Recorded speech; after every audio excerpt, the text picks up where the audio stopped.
Birthday customs, such as eating cake and blowing out candles, have become so common that it's difficult to fathom a world without them.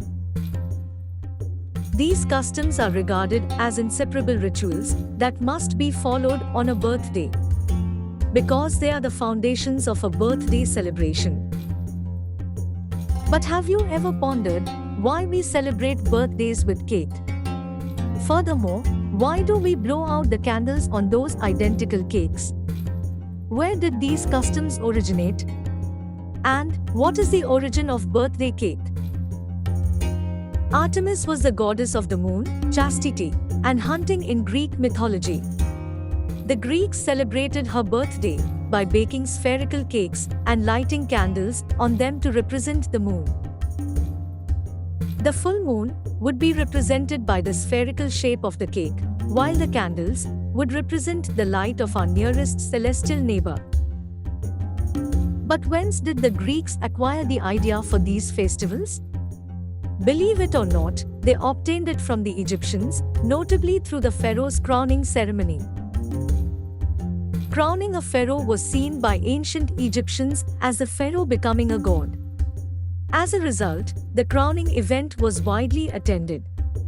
Large festivals, in honor of a person or a divinity, were borrowed by the Greeks. Prior to the invention of birthday parties, it is thought that the Romans used to prepare cakes to commemorate the birthdays of those who were higher up in society. Birthdays as celebrations with cake, on the other hand, have a far later history. It is estimated to have started in Germany between 1400 and 1500 AD. The Kinderfest was a children's festival in Germany. In German, the word Kinder signifies children.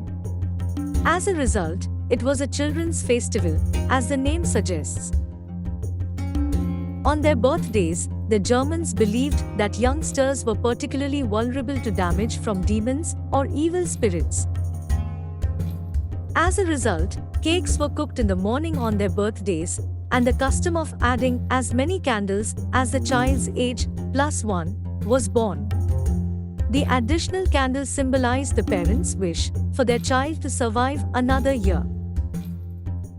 The cakes with the candles were prepared in the morning, and every candle that went out was quickly replaced by another.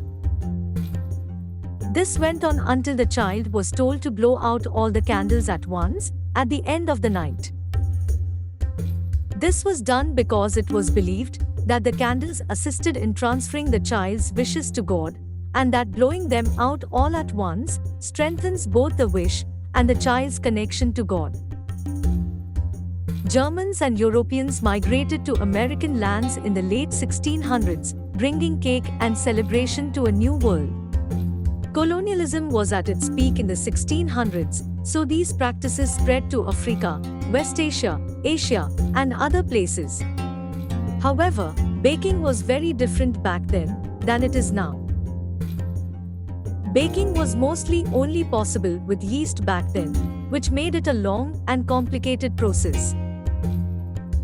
So, how did this practice evolve into the one we know today? And what has changed? Alfred Bird, a British chemist, was working on a series of food products in the 1800s. Elizabeth Bird, his wife, was allergic to yeast and eggs. To make baking powder, he combined tartaric acid, cornstarch, and sodium bicarbonate instead of hydrochloric acid, previously known as muriatic acid, which was used to initiate baking. As simple as it may sound, this shift was monumental. Cakes could now rise higher and lighter, and the process was much faster than when yeast was used. A cake used to be a flat, round, fruit-filled treat, but the delicacies produced by baking powder were far more sophisticated and delicious. This recipe was developed at a time when the Industrial Revolution was gaining traction, and a capitalistic system was establishing itself in Europe and other parts of the world.